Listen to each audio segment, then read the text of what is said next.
अकेले में बुलाया पत्नियों को, अपनी सभी महारानियों को। महारानियों से कहा, हे महारानी कौशल्या, कैकेयी, सुमित्रा, बधू लड़किनी पर घर आए और राखे नयन पलक के नाये। ये जो बधू हैं, ये लड़किनी हैं, दूसरे घर से आई हैं, अब आपके हाथ में आ गई हैं। अब इनकी सुरक्षा की जिम्मेदारी अब तक महाराज जनक की थी, अब इनकी सुरक्षा की जिम्मेदारी हमारी है। अकेले में कह रहे, अकेले में।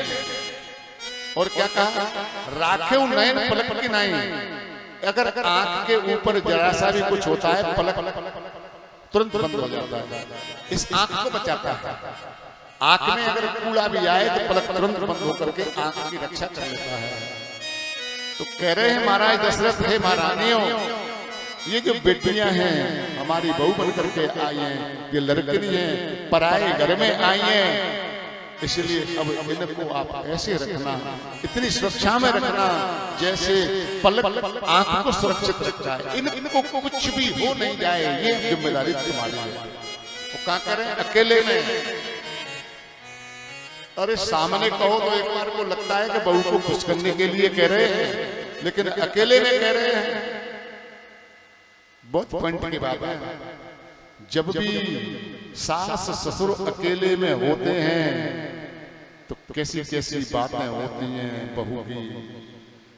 इसने तो हमारे घर पे, हमारे बेटे पे तो इसने जादू कर दिया, पता नहीं कुछ करवा दिया क्या। कई लोग मेरे पास, महाराज जी कुछ कर दो। क्या हो गया?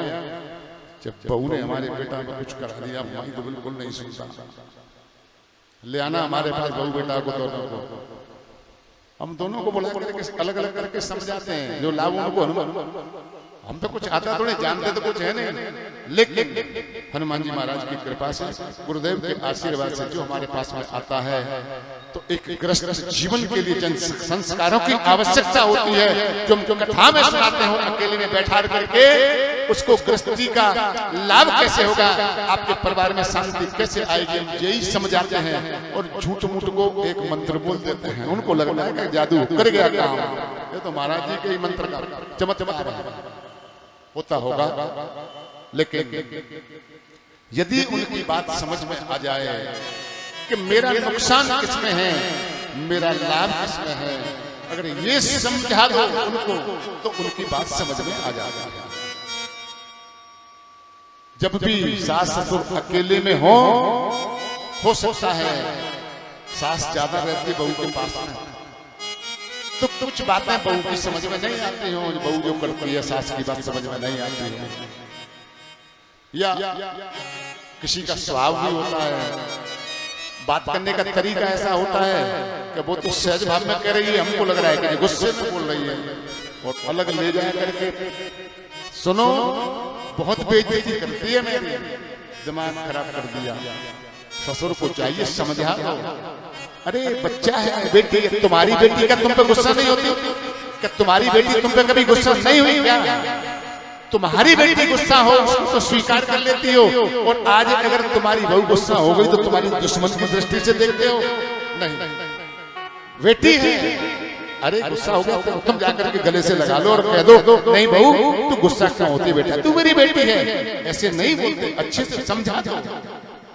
और जिस दिन जब ससुर पिता के भाव में और अपनी पत्नी को समझा देगा माता बन करके रहे, और अगर किसी दिन ससुर का भाव अगर बदले बहू के प्रति तो सास समझा दे। कैसी बातें करते हैं आप, अरे अपने घर में आई है, बहू है तो क्या हुआ, हमारी बेटी है, बेटी के स्थान पर आई है।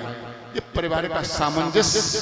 जिस दिन जो माताएं, जो सास अपनी बहुओं को बेटी मानना प्रारंभ कर देंगी, जो ससुर अपनी बहू को बेटी मानना प्रारंभ कर देंगे, और जो बहू अपनी सास को मां मानना प्रारंभ कर देंगी और ससुर को पिता मानना प्रारंभ कर देंगे, तो वो राम राज्य में मैंने देखा ना आपने देखा, लेकिन ये भाव अपने घर में ले आना, आपके घर में राम राज्य आएगा, कोई रोक नहीं सकता, कोई रोक।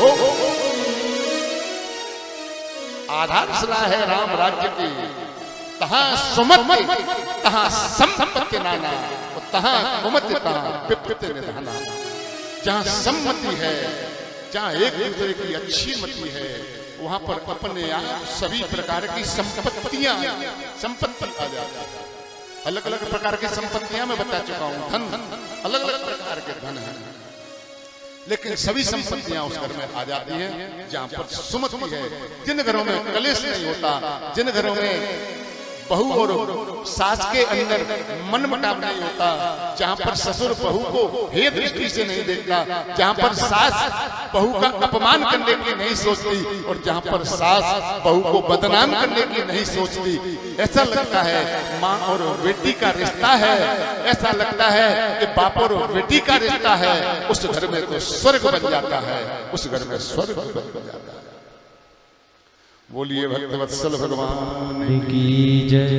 तो महाराज दशरथ अलग बुला करके कहा, ये बेटियां पराए घर से आई हैं, अपने घर में आई हैं अथवा पराए घर में आई हैं, इसलिए अब इनकी जिम्मेदारी है आपकी कि आप इनको अच्छे से रखना। विश्वामित्र जी को वहीं महल के अंदर रहने की व्यवस्था दी गई। वशिष्ठ जी प्रभु श्री राम जी का स्मरण करते हुए हृदय में रख करके अपने आश्रम को विदा लेकर के चले गए और इधर सभी सोने की तैयारी चल रही है। सभी माताओं ने इन बधुओं को एक जगह बैठा ला, सेविकाओं से कह दिया कि आप इनकी जरा व्यवस्था देखो, हम अभी आती हैं।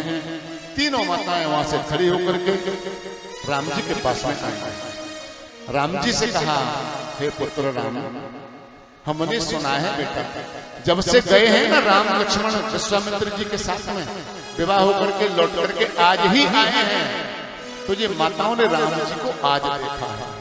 तो ये माता पूछ रहे हैं, पुत्र राम, हमने सुना है तुम जब मुनि के यज्ञ की रक्षा करने के लिए गए थे तो तुमने मार्ग में ताड़का को मार दिया। बेटा तुमने ताड़का को कैसे मार दिया? वो विशाल राक्षसी कैसे मार दिया तुमने? राम जी कुछ नहीं बोले। फिर माताओं ने पूछा, हे पुत्र, यज्ञ की रक्षा करते करते तुमने मारीच और सुबाहु को तुमने कैसे मारा और तुमने मुनियों का यज्ञ सफल कैसे करा दिया? जो मुनियों का यज्ञ सफल हो ही नहीं रहा था वो तुमने सफल कैसे करा दिया? राम जी फिर भी कुछ नहीं बोले। फिर आगे फिर कहा कि जब आप जा रहे थे तो मार्ग में आपको अहिल्या पत्थर की मिली और तुमने उस चरण की धूलि से वो अहिल्या का उद्धार कर दिया। कैसे? और उसके बाद में तुम जनकपुर में गए और जनकपुर में जिस धनुष को पूरे विश्व का कोई राजा नहीं तोड़ पाया, तुमने उस विशाल और विकराल धनुष को कैसे तोड़ दिया? अब राम जी ने हाथ जोड़ करके कहा, मां तुमको क्या लग रहा है मैंने तोड़ा था? बेटा नाम तो तुम्हारा ही हो रहा है। नहीं मां, मैंने नहीं तोड़ा। मैं कौन तोड़ने वाला? मैं नहीं तोड़ सकता। फिर ये कैसे हो गया? मां, ये सब मेरे गुरु की कृपा है, ये गुरुदेव विश्वामित्र जी की कृपा है और गुरुदेव विश्वामित्र जी की कृपा ने ही ताड़का को मारा है, गुरुदेव की कृपा ने ही मारीच और सुबाहु को मारा है, गुरुदेव की कृपा ने ही अहिल्या का उद्धार किया है और गुरुदेव की कृपा ने ही शिव के धनुष को तोड़ करके सीता का विवाह मेरे साथ कराया है। ये गुरुदेव विश्वामित्र जी की कृपा है। माताओं ने कहा, हाँ वही तो मैं कह रही थी बेटा, तुम नहीं कर सकते थे ये काम। तुम कैसे कर सकते थे? ये काम मनुष्यों के नहीं थे, ये तो काम मनुष्यों से ऊपर के काम है। वो काम जो तुमने की अब हमारी समझ में आ गया कि राम ये काम तुमने नहीं, ये काम तो गुरुदेव की कृपा ने की है। ध्यान देना, आजकल काम करे कोई लेकिन इसका श्रेय मुझको मिल जाए। ये काम मैंने कर दिया, जब तक समाचार पत्रों में छप नहीं जाएगा तब तक उसको चैन नहीं मिलेगा। लेकिन प्रसंग कहता है, काम आप कभी कितना भी बड़ा कर लो,